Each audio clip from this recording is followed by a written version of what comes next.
और अब bond graph का जनित्र पढ़ेंगे हम। जनित्र माने जनरेटर होता है जो विद्युत उत्पन्न करता है, उस युक्ति को जनित्र कहते हैं। ये बहुत उच्च विभव उत्पन्न कर देता है।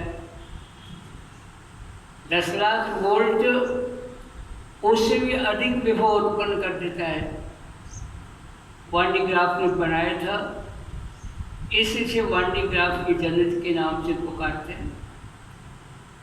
जिस पर इसकी रचना स्पष्ट करी गई है,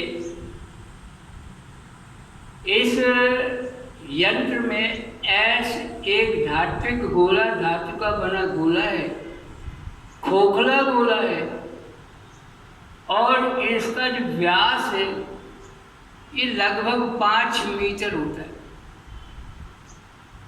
ये ऐसा गोला, इसको सीओडी स्तंभों के ऊपर, पिलर्स के ऊपर, खंभों के ऊपर रखा है। ये जो प्रत्येक खंभा है इसकी ऊंचाई लगभग 15 मीटर होती है। 15 मीटर मतलब 45 फुट से ज़्यादा, मतलब लगभग 5 मंजिल मकान, इतनी ऊंचाई होती है। तो प्रत्येक स्तंभ की ऊंचाई लगभग 15 मीटर होती है। और ये जो स्तंभ है ये अचानक ईंटों के बने होते हैं ताकि इसमें होकर विद्युत प्रवाह ना होने पाए और दुर्घटना की संभावना ना रहे। इसलिए ये दोनों स्तंभ यद्यपि प्रत्येक की ऊंचाई 15 मीटर होती है लगभग, लेकिन अचानक ईंटों के बने हुए स्तंभ होते हैं, अचानक ईंटों के बने पिलर होते हैं, अचानक ईंटों के बने खंभे होते हैं।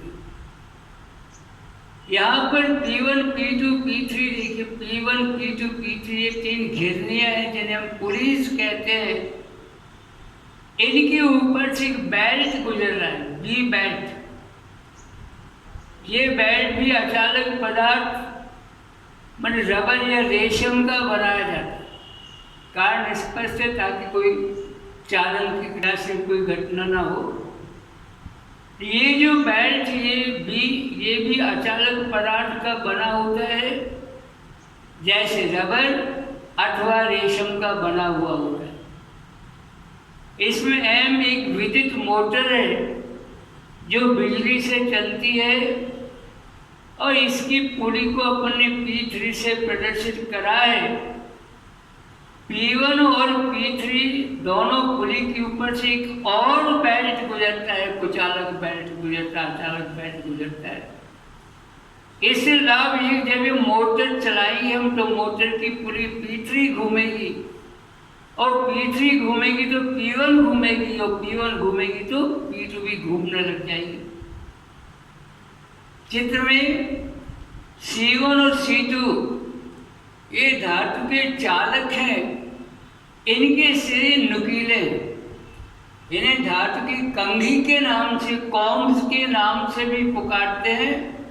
ये दोनों धातु के बने चालक हैं, लेकिन इनके सिरे नुकीले हैं। C1 जो चालक है, नुकीला चालक, इसको पृथ्वीकृत कर दिया गया है, लेकिन इसके बीच में एक बैटरी जोड़ी गई है जिसे हाई टेंशन बैटरी हम कहेंगे।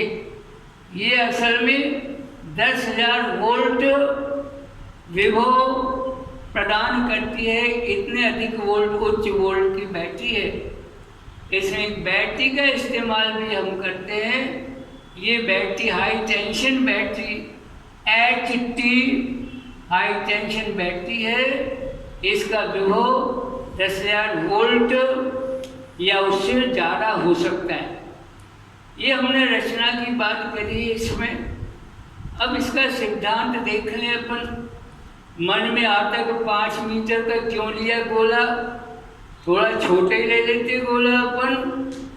मन में आता कंघियाँ तो ले ली, नुकीले सिरे की क्यों ले ली कंघियाँ। ये प्रश्न मन में आना स्वाभाविक है, विशेष रूप से विज्ञान के विद्यार्थियों में।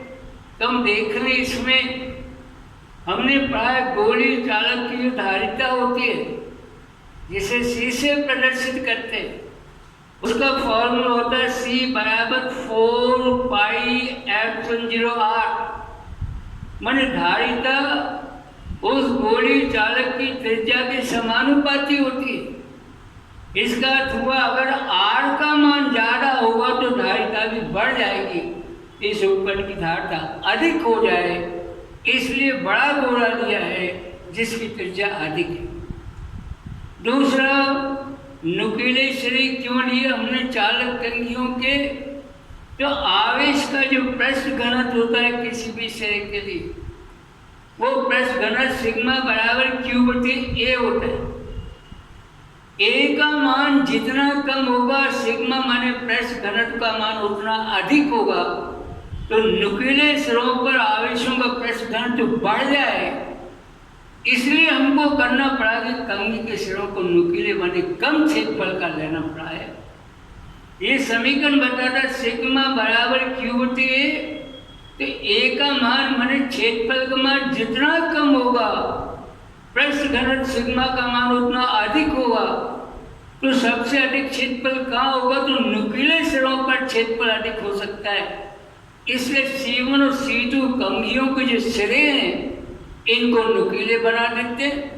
अब सिग्मा का मान बढ़ने से क्या लाभ है?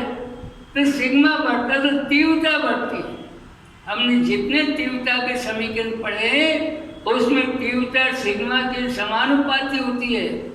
माने सिग्मा का मान जितना अधिक होता है विद्युत क्षेत्र की तीव्रता उतनी अधिक हो जाती है। तो ये जो कंघियां हैं इनके सिरे नुकीले बनाए हैं, कम क्षेत्रफल के बनाए हैं, ताकि सिग्मा का मान बढ़ जाए, आवेश घनत्व का मान बढ़ जाए। आवेश घनत्व बढ़ जाएगा तो विद्युत क्षेत्र की तीव्रता बढ़ जाएगी। और विद्युत क्षेत्र की तीव्रता क्यों बढ़ाए? अगर तीव्रता अधिक होगी तो नुकीले सिरों के पास की जो वायु है वो आयनित हो जाएगी। हमारा उद्देश्य है इसके पास की वायु आयनित हो सके। आयनित हो सके तो तीव्रता बढ़े। तीव्रता तब बढ़ेगी जब नुकीले सिरों का क्षेत्रफल कम हो जाए। तो हमने सिरों को नुकीला बनाया है।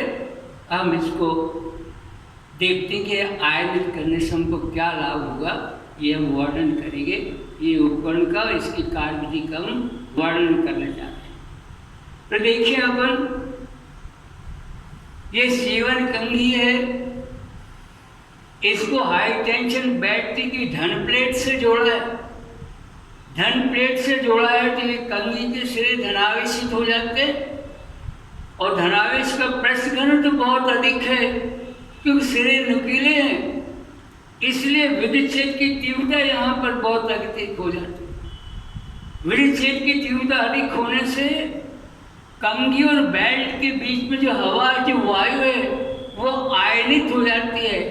धनायन ऋणायन कुछ इलेक्ट्रॉन निकल जाएंगे उसमें से, तो आयनित हो जाती है। आयनित होने से अब ये वायु धन आवेश और ऋण आवेश में विभक्त हो चली है। तो क्या होगा कि कंघी के सिरों पर तो धनावेश है ही, और वायु में जो धनावेशित और ऋणावेशित कण हो गए तो कंघी के धनावेशित सिरों से वायु के धनावेशित कण प्रतिकर्षित होंगे और प्रतिकर्ष सिरों को बेल्ट पर टकराएंगे। और बेल्ट पर टकराएंगे तो यहाँ पर बेल्ट भी धन आवेशित हो जाएगा। ये बेल्ट धन आवेशित हो जाएगा।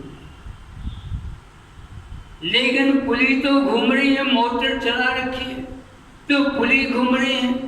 पुली घूम रही तो बेल्ट इस प्रकार से चलेगा, C1 से C2 की ओर ये बेल्ट ऊपर की ओर जाएगा और C2 से C1 की ओर दूसरी तरफ ये बेल्ट नीचे की ओर आएगा। जब ये बेल्ट ऊपर की ओर जाएगा तो स्वाभाविक बात है ये धनावेश को अपने साथ लेते हुए ऊपर जाएगा। धनावेश जब P2 घिरनी के पास ये जो बेल्ट पहुंचता है, धनावेशित बेल्ट पहुंचता है, तो ये C2 जो घिरनी है इसके सिरों पर ऋणावेश आ जाएगा। ऋणावेश प्रेरित हो जाएगा। प्रेरित में भी किसी प्रकार की शंका ना करें हम, ये धनावेश हैं, इन ऋणावेशों को आकर्षित करेंगे। ये चालक गोला जिसमें बहुत बड़ी संख्या में इलेक्ट्रॉन है, तो वो इलेक्ट्रॉन आकर्षित होकर ये कंघी के नुकीले सिरों पर इकट्ठा होने लग जाएंगे और कंघी ये नुकीली है, इसलिए ऋण आवेशों का पृष्ठ घनत्व बहुत अधिक हो जाएगा। यहाँ ऋण आवेशों के कारण विद्युत की तीव्रता बहुत अधिक हो जाएगी।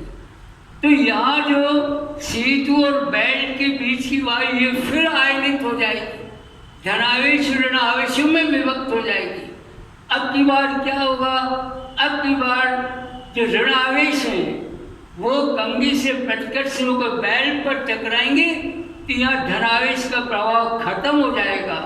लेकिन कंघी के इलेक्ट्रॉन इसमें व्यय हो रहे हैं, कंघी के इलेक्ट्रॉन खर्च हो रहे हैं, और कंघी पे इलेक्ट्रॉन कहाँ से पहुँच रहे हैं, तो गोले से पहुँच रहे हैं। गोले के इलेक्ट्रॉन कम हो रहे हैं तो गोले पर धनावेश आते चले जाते हैं। इस क्रिया में लगातार कंघी से इलेक्ट्रॉन बेल्ट की ओर चले जाते हैं वायु की सहायता से, और कंघी गोले के ऊपर लगातार धनावेश संचित होते जाते हैं।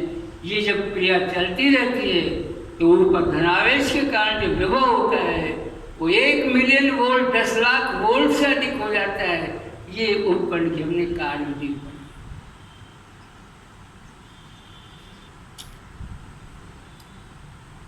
वान डी ग्राफ के उपयोग मन में आता है, इतना बड़ा बना दिया, क्यों बना दिया? कोई न कोई तो उपयोग होगा, तभी तो इसकी जरूरत पड़ी। तो ये जो उपकरण है ये मिलियन वोल्ट से ज़्यादा विभव हमको प्रदान कर सकता है। इतनी उच्च विभव की आवश्यकता पड़ती है छोटे छोटे आवेशित कणों को त्वरित करने में। जैसे प्रोटॉन है या अल्फा कण, हीलियम के नाभिक को अल्फा कण के नाम से पुकारते, धनावेशित होता है। तो अल्फा कण और प्रोटॉन जैसे छोटे छोटे कणों को त्वरित करने के लिए इतने उच्च विभव की आवश्यकता होती है। ये उपयोग हमने पढ़ लिया वान डी ग्राफ के जनित का। इस उपकरण की सहायता से जो हमको वोल्टेज प्राप्त होता है, विभव प्राप्त होता है, वो विभव प्रोटॉन और अल्फा कण जैसे आवेशित कणों को त्वरित करने में प्रयुक्त होता है। अब इसके दोष पर भी बात करें हम। ये तो बहुत बड़ा उपकरण है, 15 मीटर ऊंचाई, 15 मीटर ऊंचाई हम लोग बात करते थे, लगभग 4 मंजिल मकान औसत ऊंचाई के मकान। तो इतने बड़े उपकरण को एक स्थान से दूसरे स्थान पर ले जाना संभव नहीं है। इसका दोष है इसका आकार बहुत अधिक होने से इसे एक स्थान से दूसरे स्थान पर ले जाया नहीं जा सकता।